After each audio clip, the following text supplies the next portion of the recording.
Hi, everybody. We're going to get started in about 1 minute. Thanks for your patience.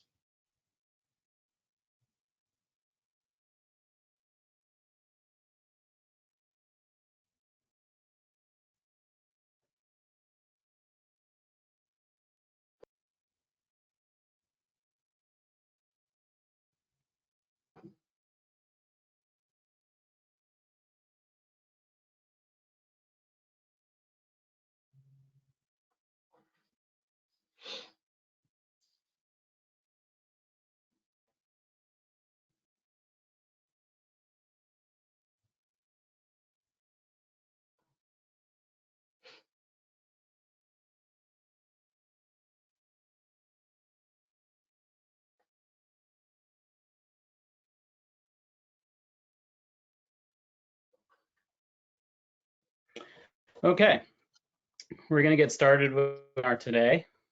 Hi, everybody. My name is Matt Marino, and I'm the Director of Factors with Aware. I'm joined today by my friend and colleague, Matt Yandel, Chief Innovation Officer with HeroAware. And we just want to thank you all for joining us. Webinars seem to be the way for education and conferences like this these days in our truly unprecedented time with coronavirus. We hope everybody's staying safe and healthy. Today, we're going to be talking about overcoming challenges with implementing back assist exosuits. And the purpose of our presentation today is to talk about why back assist exos exist and discuss some of the challenges that they and really all exoskeletons face when it comes to widespread acceptance and adoption. We also want to share our experience and results from testing our devices in the workplace. And finally, we're going to share some of our biggest lessons from working with exoskeleton devices for about 5 years or so. As we all know, materials handling work is very physical. Heavy, it can be repetitive. The facilities that workers are working in are not always air conditioned, and the environments can be a challenge. And this hard work can take a serious toll on people's bodies.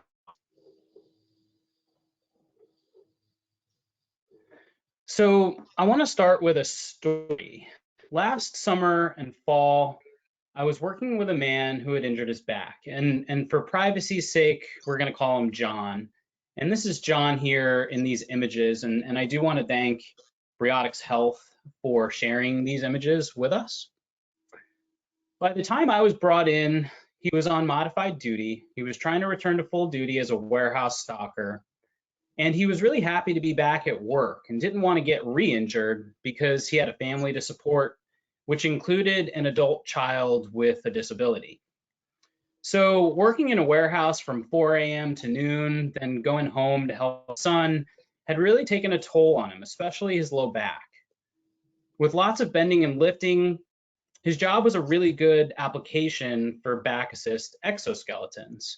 And there was agreement among the multidisciplinary return to work team and John to give one a try. So I was brought in to deliver the exoskeleton to him at his warehouse, and I got him fully trained. We collected baseline data, and I observed him at work with the device and made sure that he could use it independently. At that point, we scheduled weekly update visits where we could talk about progress, make sure things were progressing well to full duty, collect functional outcome measures, and he would give me great feedback about the exoskeleton and his experience with it. He continued to use it until he got back to full duty, but then he decided to stop.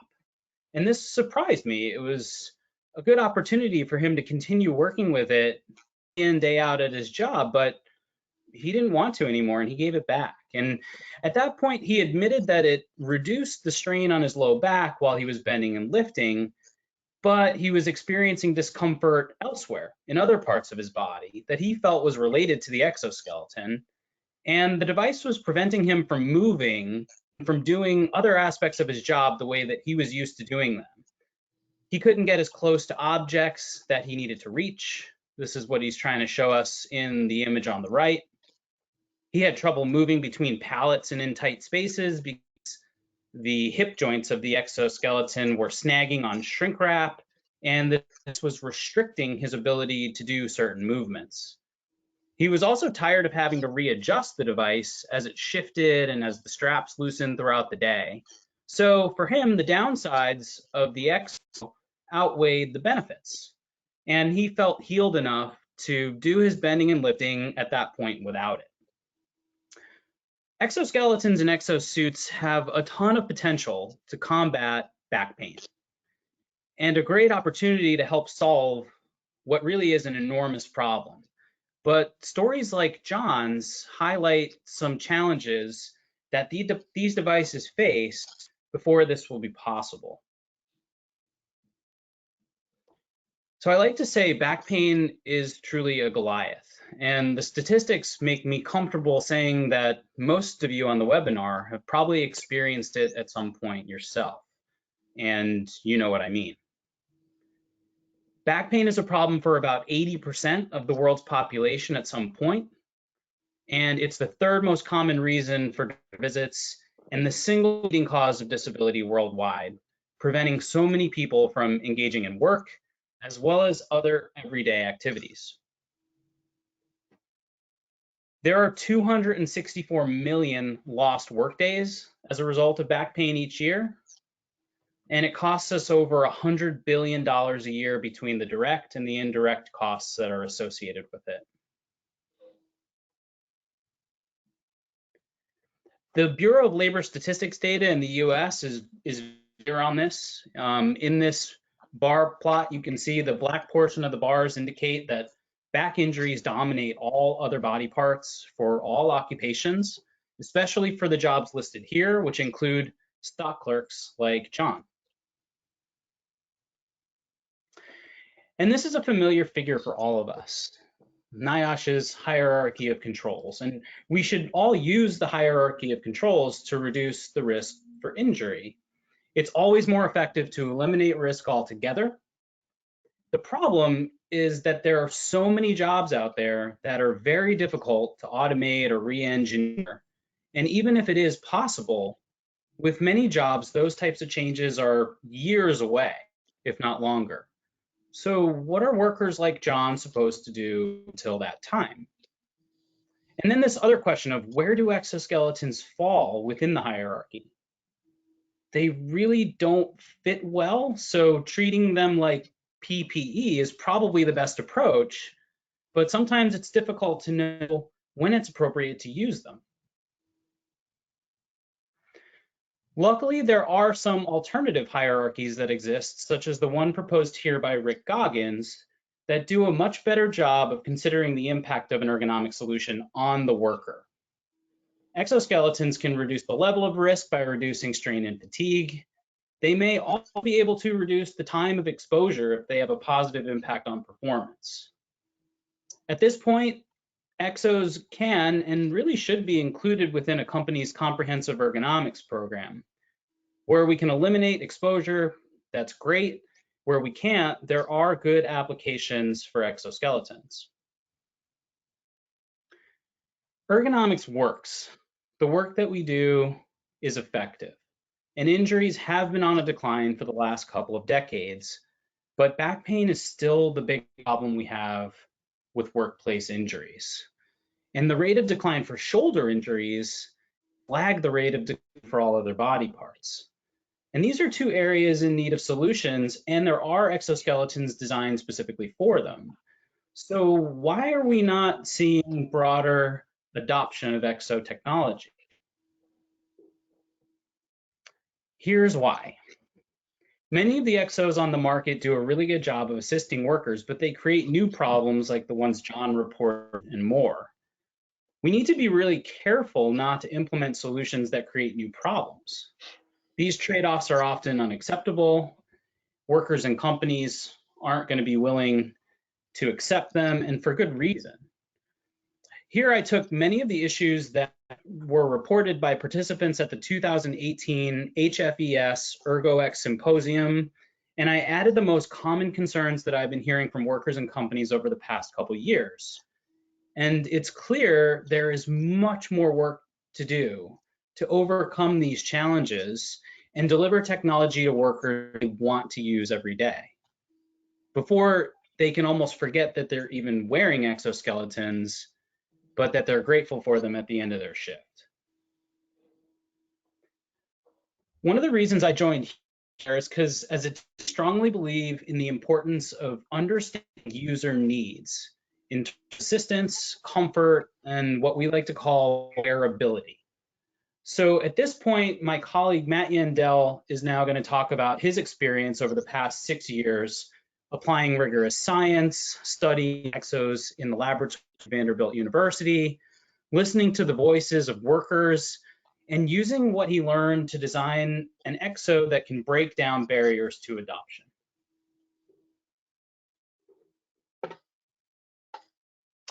Thanks, Matt. In the last several years developing exosuits, we here we're settled on 3 primary rules that we use for designing effective exo devices, all of which you may have seen in some form or another during the course of your work.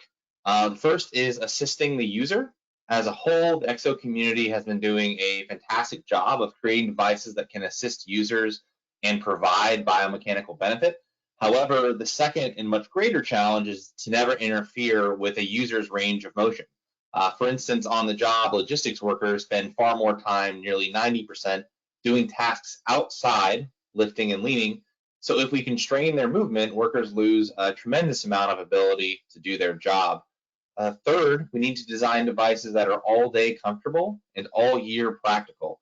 User adoption is a make-or-break scenario for exo technologies. And demands our attention. In summary, exos need to provide assistance when the user needs it. They need to get out of the way when they don't, and be practical enough for everyday use. So now let's dive into how we've been investigating these principles in lab studies at Vanderbilt, and then into our experiences testing these devices in the field with logistics workers over the past 6 months. In our first study on back-assist technology at Vanderbilt University, we looked at assisting the user. We showed that our passive elastic design could reduce back muscle activity by 14 to 16% in lifting tasks and more than twice that in leaning. In a follow-up study, we demonstrated we could also reduce back muscle fatigue rate by 20 to 80%. I would encourage you to read the academic papers, which are referenced at the bottom of this slide for more details. Now, these kinds of studies, which show that we can assist users with both powered and passive exos, are seen throughout literature. But the field is currently facing a gap in knowledge of how to quantify and understand other aspects of exo design, such as minimizing interference and making exos comfortable to wear. We wanted to start tackling that problem and conducted a quantitative study to benchmark how people perceive and experience comfort, which we published 2 months ago in PLOS One. We used a robotic actuator to apply forces repeatedly to multiple body segments until the subjects reported reaching what we call their discomfort limit. For the shoulders, thigh, and shank, participants had a comfort limit around 1 body weight, and comfort limit tended to increase over multiple testing days and at higher rates of force application. Of note, our exosuit applies forces well below this comfort limit. But what I want to emphasize here is the need to continue broadening lines of research beyond the focus of just assisting the users when it comes to exoskeletons. This will help establish guidelines on how to create devices that minimize interference and are comfortable and practical, with the goal of driving widespread adoption with end users that we have not seen up to this point. To understand the needs of end users and move toward that widespread adoption, we started preparing to take our devices out into the field to see what users' opinions really were. The field is really the only place you can get reliable information on how assistive and how practical and how comfortable your device really is, and if it interferes with a worker's movements. As a community on the research side, we are used to quantifying user assistance in the lab, but quantifying assistance in the field has much more challenging logistics and study design. Getting at more subjective measures like comfort, practicality, and usability requires thoughtful planning. To that end, I'll share our experience getting lab quality objective and subjective data in field environments with some of our prototype exosuits. Now, in the ideal world, field testing would be taking an exosuit, adding a researcher, and then going to a warehouse. Field testing is actually filling cardboard boxes with 50 pounds of dried beans from 3-gallon buckets, then taking a 75-item packing list and finding a way to Tetris it together in a package compact enough that you can fit it on a 2-foot by 4-foot cart that unpacks to an SUV, can also fit through a warehouse lobby door, after revising that packing list 24 times with just as many Amazon orders because you had to do a dozen practice runs in a conference room to make sure you really had everything covered. Make no mistake, field testing requires planning and preparation to really execute well. Now, once we actually arrived at a facility, we would first set up our test equipment and check for signal interference for our sensors. When the participant came off the warehouse floor, the key focus of our first interaction with them was communicating who we were, what the point of the test and the device was, and why it mattered to them. Often participants had only heard about the experiment that day, so communication with them was critical. The most important part of this orientation was getting a participant buy-in through fitting. This consisted of fitting the suit on the participant, having them test drive the device and getting their first impression, as well as having them help select the stiffness of the assistive band they wanted to use. It's hard to overemphasize how crucial this part of the process was, as we included them in fitting the exosuit and picking the right stiffness of band to fit their body type. Their excitement to participate in the experiment only grew. After orientation and fitting, we prepared the participant. We had them complete a simulated job task that was designed to be a realistic task similar to their real job, but repeatable enough to get quality EMG data for analysis. After the simulated job task, they completed a survey. Then they did their actual job of wearing the suit, followed by a final survey to get their impression of the whole experience. We instrumented the participant with 6 EMG muscle activity sensors on the low back, which added a measure of redundancy in case of signal loss. We then tested for signal quality and had the participant do a maximum voluntary contraction using a portable Roman chair. We then moved on to the simulated job task, where we have participants repeatedly lift a 10-kilogram box from pallet to table and then reverse from table to pallet. It's important to note that we did not tell participants how they should complete the lift, only the start and end points, so they could complete the task as naturally as possible. Workers said the task was very similar to their everyday job, which increased our confidence this represented a fairly realistic yet repeatable task that included lifting, twisting, and lowering. They completed this task repeatedly in their normal clothing and while wearing the prototype exosuit, which gave us the necessary EMG data for within-subject comparisons. We then took the EMG data and scaled it according to maximum voluntary contraction and split it into lifting and lowering cycles, both with and without wearing the suit. Right now, let's focus on lifting. On the left plot is EMG lifting data for one participant for one sensor without wearing the suit. The gray columns show the x-axis time progression from picking up the box until the completion of the cycle when they set it down on the table, the 4 actions that we just looked at in the last slide, while the y-axis is the EMG magnitude in percent maximum voluntary contraction. Individual trials are gray lines, and the average value is the bolded green line. Then we did the same process for trials while the participant was wearing the exosuit, as you can see on the right. We then took these 2 average curves, again for one participant, one EMG, and compared them, looking for changes in EMG activity when wearing the suit versus not wearing the suit. Then we averaged these percent activity changes across all EMG sensors. Then we repeated this analysis for the second half of the movement, which was lowering the box from the table back to the pallet. After you do all this, you get a bar chart for that participant that shows muscle activity changes in percent maximum voluntary contraction for lifting in the cyan color and lowering in the blue color. And you'll notice for this participant, there was a similar response for lifting and lowering, which did hold across the other participants.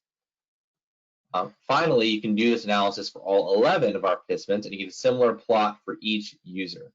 On average, back muscle activity decreased by 9% across all participants and 15% for the 7 participants who showed reductions. The high-level takeaway here is that field testing is difficult, and the data is not as clean as lab testing and requires significant care to get the correct results.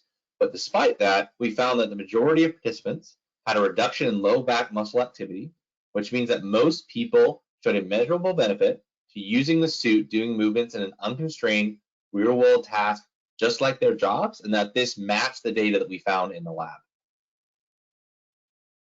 Now, after the participant completed the simulated task and survey, they then went out into their real job wearing the suit. You can see a participant case picking on the left and another palletizing on the right. Finally, after spending part of their shift out on the warehouse floor, we had them complete a final survey. Those final survey results are depicted here, with one bar ranging from minus 100% to plus 100% of participants for each question. Red are negative responses, gray are neutral, and green are positive responses. Notice that the vast majority of question responses were positive. There's very little red. Here I want to emphasize that subjective responses are just important as, if not more important than objective data. User acceptance is critical for exoskeletons, and anything less than a stellar user reviews won't result in widespread adoption. Next, I'll highlight specific questions that relate to the rules of exo design that I talked about at the beginning. So users heavily indicated that the exosuit made lifting easier and that they felt assisted, as you can see in the blue box. We didn't have any negative responses before or after users got to use the suit in their real job on the floor, and over 90% of participants had a positive reaction. When we look at whether the exosuit interfered with movement, far and away the users felt that the suit would fit into their job and not interfere, and that they would move freely while using it. In regards to comfort and practicality, we again had overwhelmingly positive responses to questions on ease of use and overall comfort. I'd like to finish with some quotes from users who participated in the study. I get tired quicker without the supersuit. The suit slingshots you back up. Once you start, it pushes you the rest of the way. Out on the floor, it didn't hinder my movement a lot, and I could feel it taking strain off my back when I was lifting the cat litter. It didn't hinder the movements at all. I could still do everything I needed to do. Boxes that I picked up all the time felt lighter and easier to pick up. And I can already tell a big difference. I feel that it's really helping. My back hurts 75% of the time, but I can already feel a difference. In summary, field testing is not for the faint of heart, but is crucial to proving out how effective exoskeleton devices can be in the real world. Second, our exosuit objectively and subjectively assists users in real-world tasks, and those users can see it fitting into their jobs and want to use it more. And importantly, since concluding these tests, we've made substantial improvements to our device's breathability, usability, and overall practicality that position it as a device that we think users really want to use all day. Now I'll hand the mic back to Matt Marino to talk more about the vital importance of understanding the practical needs of users. Thanks, Matt. So between our field testing and my experience over the years, I've learned a lot of lessons from workers who've been testing and using exoskeleton devices. They really help us understand all the pros and cons of exotechnology. And one of the things I like to say is that we learn our best lessons from our biggest failures. So there's so much more that we can learn from negative feedback than there is from positive feedback. So now I'm going to share some of my biggest lessons.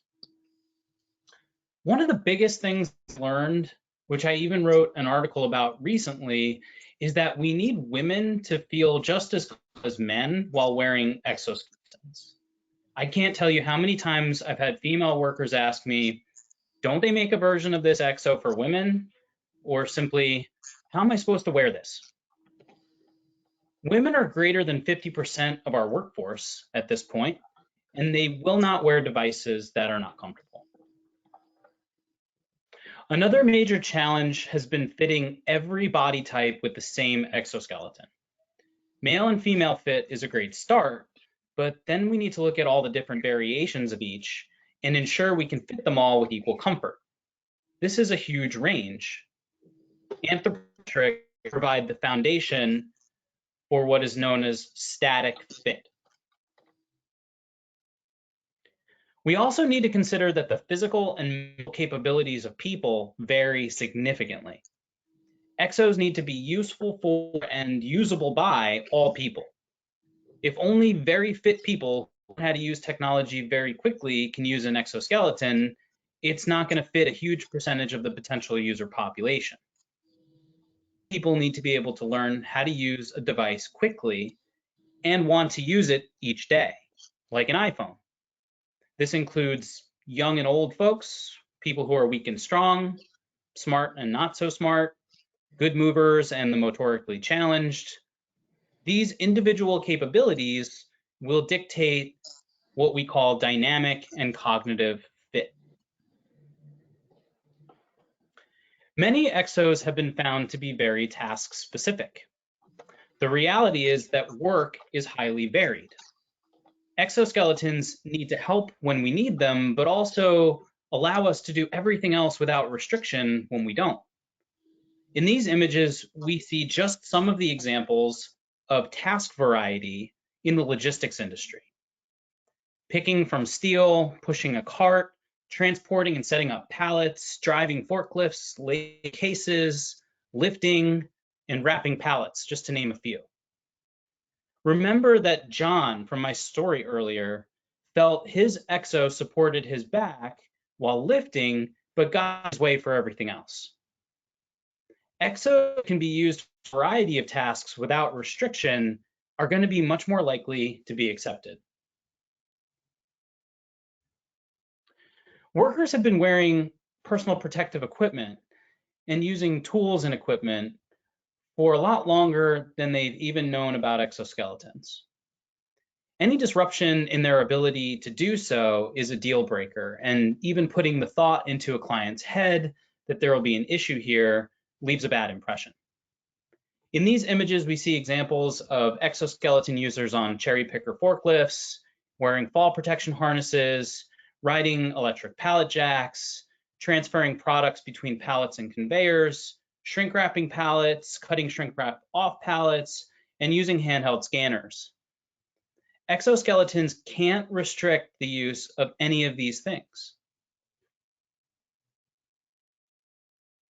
One of the less obvious but very important challenges for exo users is trying to take breaks or go to the bathroom.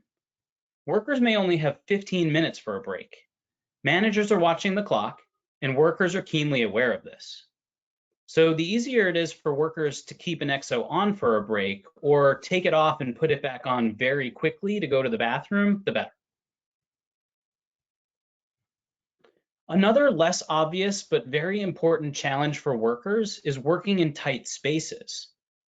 There's no way the worker on the left is going to squeeze into that hole if he's wearing an exo that sticks out from his body. He barely has enough clearance to fit by himself.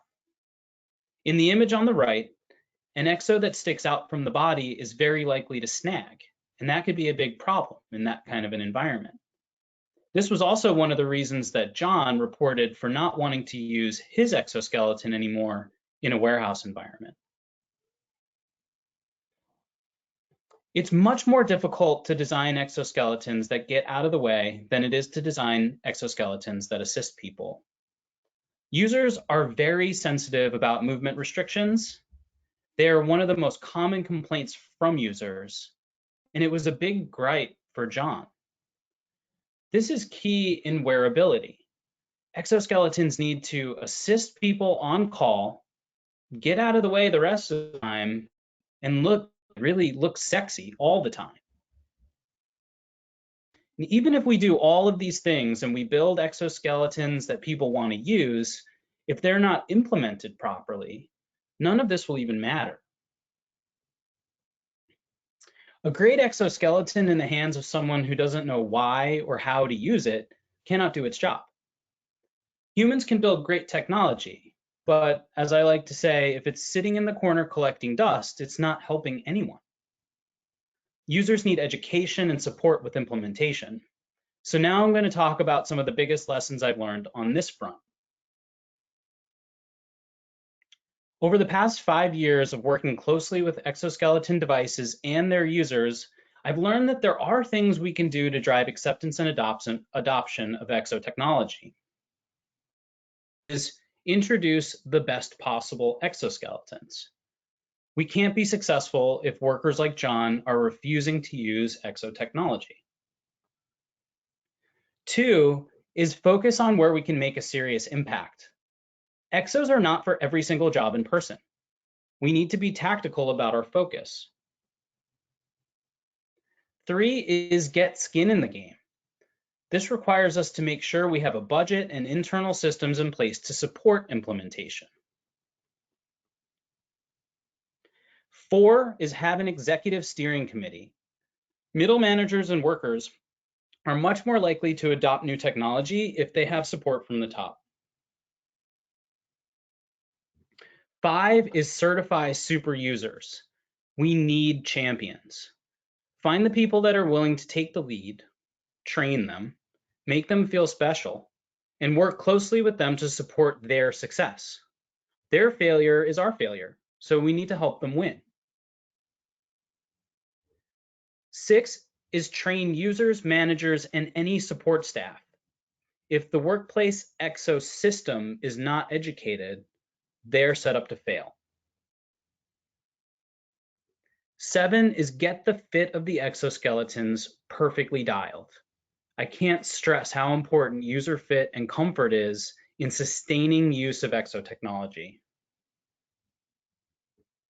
And 8 is collect data. I'm a firm believer in the saying, we can't manage what we don't measure. We need to listen carefully and learn from users. There are other implementation considerations as well, such as union contracts and sharing devices between workers that add additional levels of complexity to the implementation of exotechnologies. And finally, we need to take a participatory ergonomics approach. This involves the workers who will be wearing the exoskeletons in the decision-making process. Nobody likes to be told what to do. In my experience, this is one of the most important implementation best practices. The people I've worked with have loved getting some education about all the different exo options that are available to help them, and they really appreciate being able to try different options, feeling them for themselves, and picking the devices that they like the best. This empowers the workers to design their own lives, and they're grateful for it, and much more likely to buy into using the exoskeleton long term. At HeroWare, we've combined all of these lessons learned to help our clients with implementation.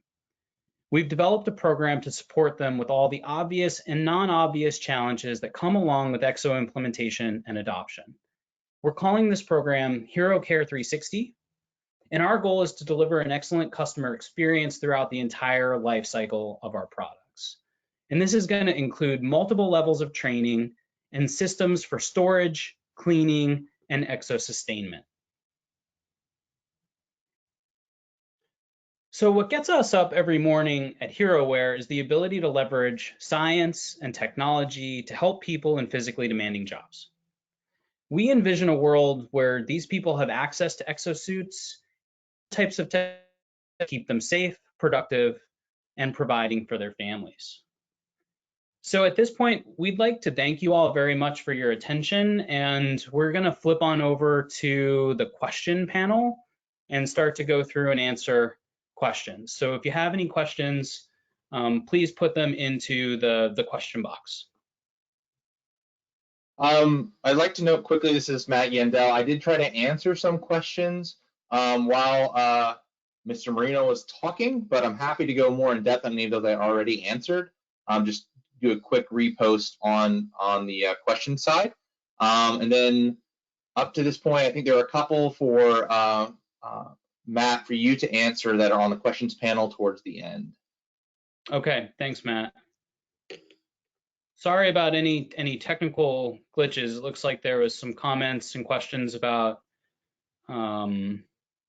audio and screen sharing, so I apologize for anything there. There's a question here, was the surface EMG or intermuscular? What muscles were monitored? Mandel, do you want to take that question? Yeah, sure, and I typed it in as well. So it was surface EMG. That's the same system and type that we use throughout all of our studies, including the field.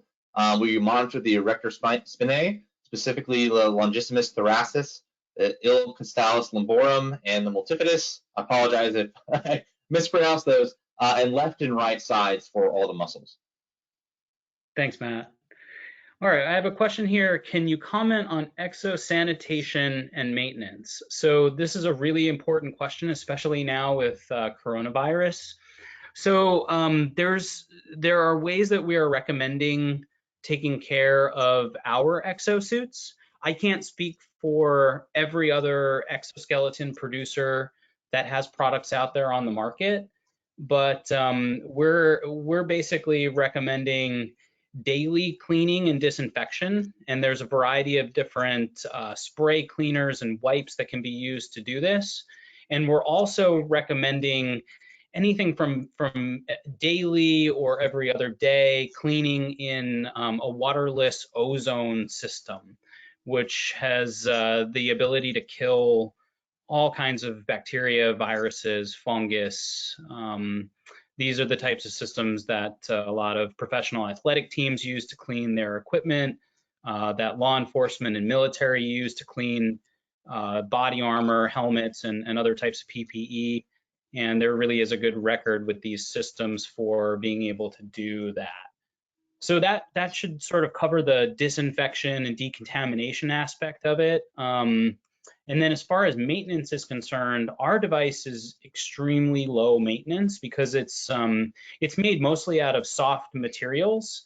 It's very much like clothing. There's not a lot of moving parts or mechanical components that might wear out and break down over time. So maintenance at this point is pretty minimal, and we just have a system for doing daily inspection.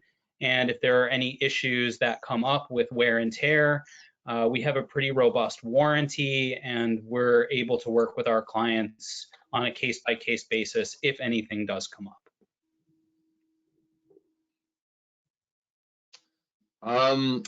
So trying to work down the list here. So I'm jumping down to the bottom where after my text responses. There is one I want to address a little bit more verbally, which is the question about do exos just redistribute forces across the body, which is intuitive, but it's not correct. So what happens in the moment balance is because the elastic bands are at a greater moment arm from your spine than your muscles, it reduces the overall force you need for a certain amount of torque. And so overall, it actually reduces the overall forces on your body. And again, I'm happy to go more in depth than that if you want to send me an email, which I posted in the answer.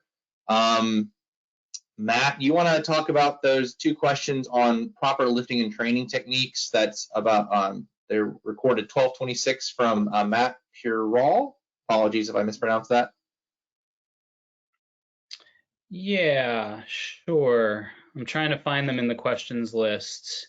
Okay, so have exosuits ever been applied in conjunction with administrative controls or stretching and proper body mechanics? Has your research been centered around exoskeletons only? We have not done a quantitative study on the combination of the exosuit with administrative controls and stretching and proper body mechanics. I remember seeing recently something possibly coming out of Auburn University from Dr. Sezik over there about potentially the pros and cons of administrative controls. So I'd encourage the audience to check there. And then as far as like stretching and proper body mechanics are concerned, we're not really encouraging individuals and or companies to change their approach to this. So if folks have stretching programs and body mechanics training and body mechanics best practices that they've already implemented in their workplace that seem to be working well, I would just say to keep doing those. And if you sort of stack on our exosuit or another type of exoskeleton, you should see even better results, because at the end of the day, fatigue is fatigue and strain is strain. Whether we're lifting with really bad technique or really good technique, there's still, the body still has to work, right? And so if we can reduce the forces and the strain and the fatigue on the body, it's only going to amplify the potential benefits of using proper body mechanics. So I would say at this point, our research has been on Exos itself.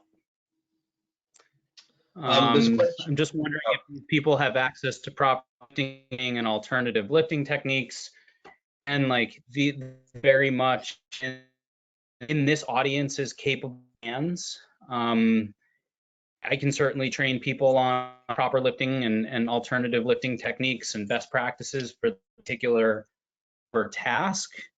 But our focus as an exoskeleton producer is to support ergonomics and safety professionals, support the good work that you all are. Great. There's another one. Has there been any success in using exos in fume hoods or biological safety cabins? I assume you mean the kinds of environments where they will be exposed to biological agents. And at this point, our testing has just been in primarily in logistics environments. And so, if you're worried about using this in an environment where it could be contaminated, we basically just assume this is like any other clothing you would wear in those environments, and that it would have to be protected over top with the appropriate PPE. I see a question here. Are the devices being fitted on injured clients, or is it used on healthy clients? The answer to this question is that in our research, devices were fitted on healthy clients. I've done some work on the return to work side, which is the story about John that I was talking to, where we fitted the device on somebody who did have an injury that was on modified duty and trying to return full duty. So there are some out there, some folks out there that are doing work with exoskeletons for return to work. There's a whole nother domain of exoskeletons called medical exoskeletons that are designed for people that have injuries like spinal cord injury or stroke or other types of neurological movement disabilities. And so there are numerous devices out there now at this point that have FDA approval to treat those types of issues. I can grab the next one. Have we used placebo exoskeleton? So it's an interesting question, right? Because when you put an exoskeleton on a person and then have them do a task with it and then completely without it, they're sort of like, what's the placebo effect? The problem here is that because these are physical assistance devices, in order for you to actually have a true placebo, you'd have to do some sort of sensory deprivation because people can feel the assistance when they do the task. And so in this case, we're basically relying on just over time, as we gather more and more data, you can see stark differences between people when people use it and when they don't, and then you monitor that in the future. We'll do that over more time to see if those benefits continue to be seen in participants. Now, these sort of positive results for back assist exos have been seen across nearly a dozen devices in multiple studies in multiple environments from multiple manufacturers. So we're highly confident these are actual real changes and not just people getting excited about using an exoskeleton. The next one I can answer pretty quickly. What are the costs? Current retail is $11.99 for one of our exosuits, and we'd be happy to chat more in depth about that if you want to send us an email. There's one here. But the next one, Matt. Was there any relationship between the subjective responses and the EMG data? Do you want to answer that one? Yeah, sure. So not in particular. If you notice, the positive responses were so high that there's not any like sort of large population level trend. As far as individuals, I haven't looked at that in detail for a while. So if you send me an email, I'll be happy to follow up with you and look at that. My instinct from the time I spent with the data is that no, there's not a relationship in that way. So the next question is, do insurances cover these as DMEs for durable medical equipment? And on the occupational side, so our exosuit for workers is considered an occupational or industrial exoskeleton, and these are not durable medical equipment. To call something DME, it needs to have FDA approval, and we're not going there. On the medical side, there are exoskeletons that have FDA approval, and I would just answer this question by saying that insurances are treating them on a case-by-case basis. The next question I can take, have you considered the additional effort of abdominal muscles when bending down to do a load, such as needing input to overcome elastic bands? So I answered that above, and no, there isn't additional effort from the ab muscles. We monitored those in our lab studies. And the reason for that is essentially, if a user is using the suit properly and they basically just sort of sit down in an invisible chair when they do a squat, that essentially what that creates is they're using gravity to stretch the band. They're not actually fighting it themselves. And we're careful with users to make sure they're selecting an assisted band that isn't so stiff that they have to force it down to get into a squat. It's basically a stiffness that they can use their own body weight to stretch, and they aren't having to put in additional effort, because obviously you would lose some of the benefit if you're just putting the effort somewhere else in the body. The next one I'll let Marino answer in regards to exos for fine motor tasks. Yeah. The question is, I've also seen an automotive industry demo for overhead work. So this would be the shoulder exoskeleton. What options are out there for finer motor tasks, repeated benchtop wrench turning? So what I think this person is asking about is perhaps like a power glove, like a hand exoskeleton, and I would point them towards a Swedish company called BioServo. They make a product called the Iron Hand, and if you're looking to augment grip force, that's an option out there for doing that.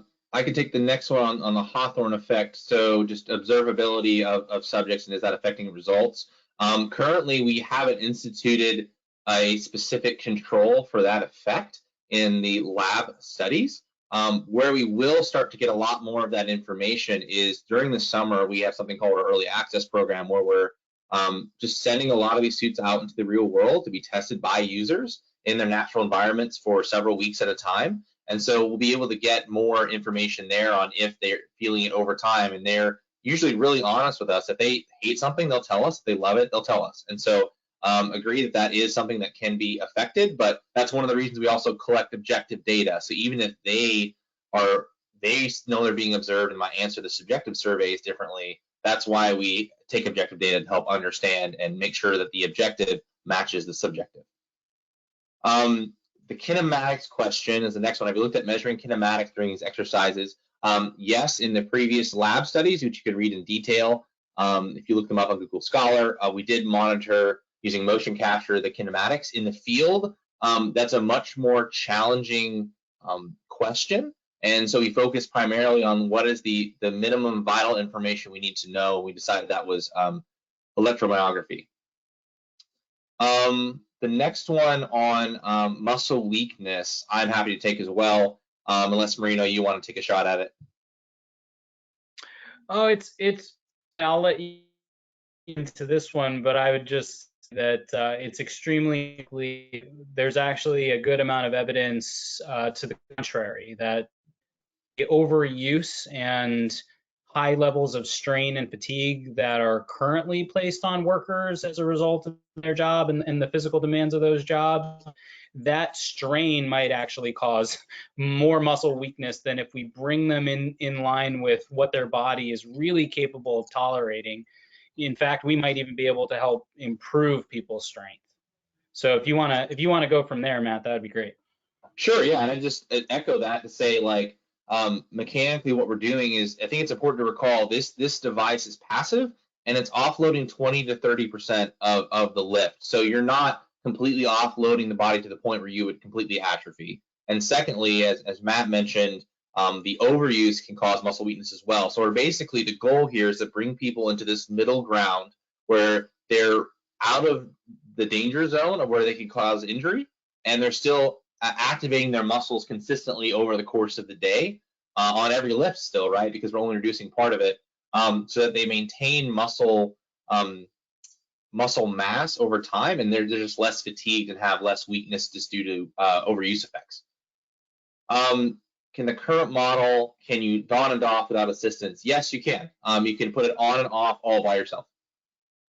I can do the donning in about 10 seconds and doffing in under 5. It's quite easy to put on and take off. The cost range, as we said before, is around $1,200 for a single exo. Let's see. And the question on return on investment, I'll let Marino address that in the context of how much they cost. Yeah, I can't answer the question, and I honestly don't think any exoskeleton producer can at this point. Some of the early adopters may be able to begin to answer this question. So, you'd want to talk to an early adopter company that's similar to your company, and specifically for our exo, because there aren't a lot of them out in the real world yet, since we just launched the company and the product, I should say, a couple weeks ago. There really is no ROI model yet to point to, but this is a tough one, because in order to really get a good ROI calculation, you need to have enough of the devices on enough workers for a long enough period of time to be able to do those types of calculations. Once you can factor in cost avoidance from injury reduction, cost avoidance from reduced over, and potentially improvements in performance and productivity, all of which are going to factor into that. So I apologize, you can't answer that yet, but hopefully if you keep in touch with us and email me, be at the end of the summer, I'll have a different answer for you. I can grab the next one. It appears there's a little bit of disagreement with one of the attendees on whether we're redistributing forces. And again, it's kind of part of this webinar format for me to draw out a force balance. But because the suit allows you to lift the same weight but exert less force in your back muscles overall, because we're at a greater moment arm, you are reducing the forces seen throughout the body by using an exosuit. And if you want to send me an email, I'll be happy to explain that in detail. And I guess let's have a professional disagreement with Cheryl on that one, although she's left, so unfortunately she might not have heard my answer. Have you looked at exoskeletons for film boom operators to hold the boom for long periods? We have not, but that is an interesting potential use case, and it would kind of depend on exactly they're holding a boom. So if they're leaning over, this kind of suit would assist them in that task. However, if they're standing straight up, it's not really designed to help in that instance, because you just simply aren't stretching the elastics to get that assistance. Marino, do you mind taking the question from Philip on personal comfort? Yeah, on the basis of personal comfort, would you recommend an exosuit is fitted and consequently stays with one user? He also asking approximate price for 5. So we do recommend that the exos are used by individuals and that they're not shared. There's a few reasons for this. Primary reasons, especially right now with coronavirus, is hygiene. So we want to make sure that if somebody's using a device and potentially sweating in it, that doesn't have to be worn by somebody else without being properly disinfected, decontaminated, and that can take a little bit. The other reason for not sharing exosuits is the fit and the adjustment. So our device, definitely for us, is very easy for users to adjust and readjust if they need to, but it's really nice, with a back, for example, if you have a back that you like to use frequently, it is with the same adjustment that you set it at from the previous time, and it just makes it so much easier to throw on if you want for a hike than if you let somebody borrow it and they mess with the adjustments and you have it there for a couple of minutes and readjusting. It's just that that usability and get back into using it quickly without having to make adjustments. So we don't recommend people share devices for those reasons, and we've already quoted the price a couple of times on the suit. It's $11.99. The question on high hand forces of pinching, we mentioned earlier, if you look into BioServo and the Iron Hand, that would be the place to go for that. Marino, would you like to answer the question on able to stretch with the device? Yeah, sure. Are individuals able to stretch with the device on? Absolutely. I've put this thing through some pretty rigorous movement testing, and if you disengage the device, I don't know if mention this, but our device has a switch on it, so you can turn the assistance on and off. If you turn the assistance off, if you disengage the system, you can do any movement, any stretch, anything that you're used to being able to do. If you have like a stretch and flex program, this is not going to restrict individuals' abilities to do Can it that. There's exacerbate? another question here. Can the exosuit exacerbate physical stresses if poor biomechanical technique is used? I would say no. And if workers are using poor biomechanical, of course, recommend that they get some training. Although some people have a really difficult time using good technique after they're trained. So one of the beauties of exoskeleton is that even with poor technique, it can actually reduce the level of risk. Great. There's the next question from Jeff on fatigue, and he nailed it on the head. So when we did fatigue analysis, we looked at the spectral domain of the EMG, and that's by looking at the median frequency over time. And we showed that we can reduce that frequency over time, showing that we can reduce fatigue. And I'll reference you to the Lammers and Zellick of 20, I believe it's 20, actually it hasn't been come out this year yet, but it is in the pipe to be published. And I can, if you send me an email, I'll be happy to discuss those results with you in more detail, but we did look at spectral domain. With the next question is on fume hoods.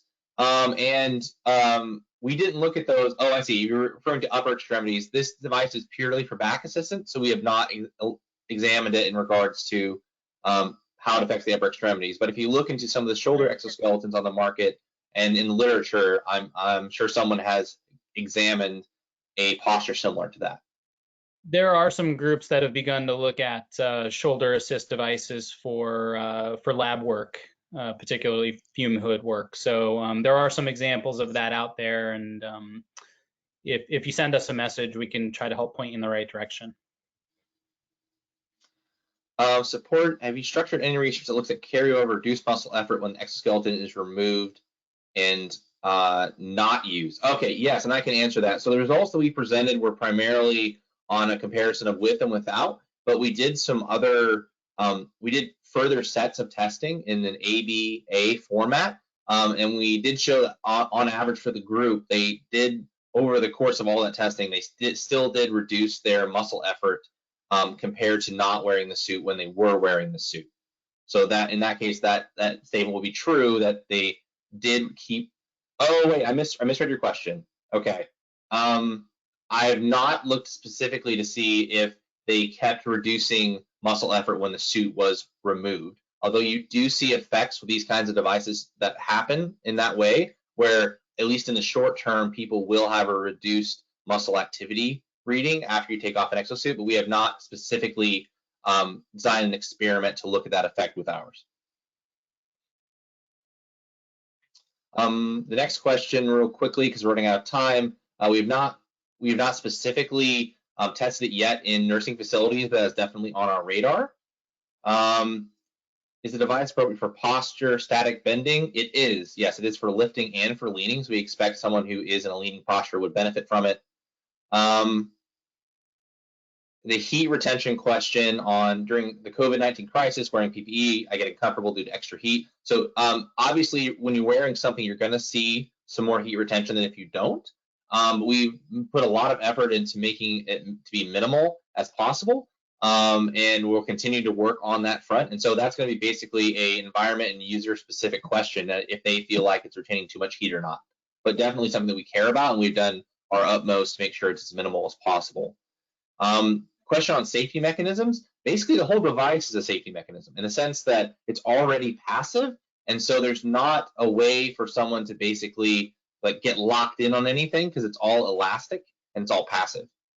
Yeah, and it's not an active device that's putting more forces through the body, and it's not going to bring people through a range of motion that they can't perform. So in that, it's not like a big powered wearable robot, perhaps like you've seen the Sarcos Guardian Exo.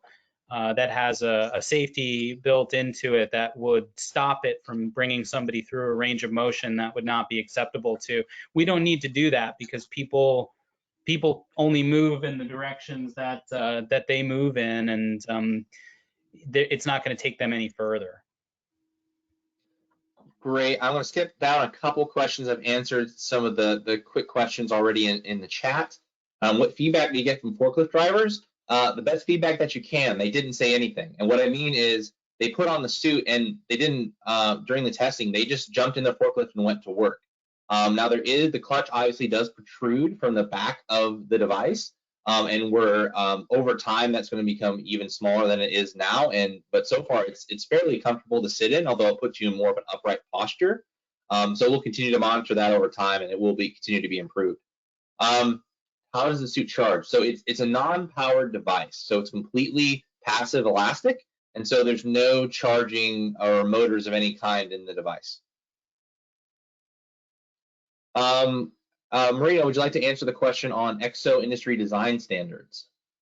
Yeah, and this will be the last question we take, and we appreciate all the questions. So with the exo industry being relatively new, has there been any exo industry design standards being developed to ensure safe use design guidance for manufacturers?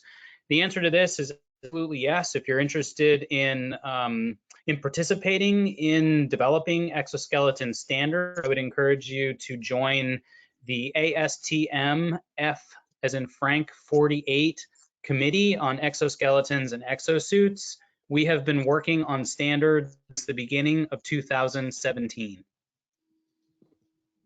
Thanks, everybody. We really appreciate your attention and spending an hour with us out of your time. Your time is valuable, and we really appreciate that. If you have any further questions or want to get in touch with us, please do so. Our website is herowearexo.com, HEROWEAREXO.com, and you can reach out to us there.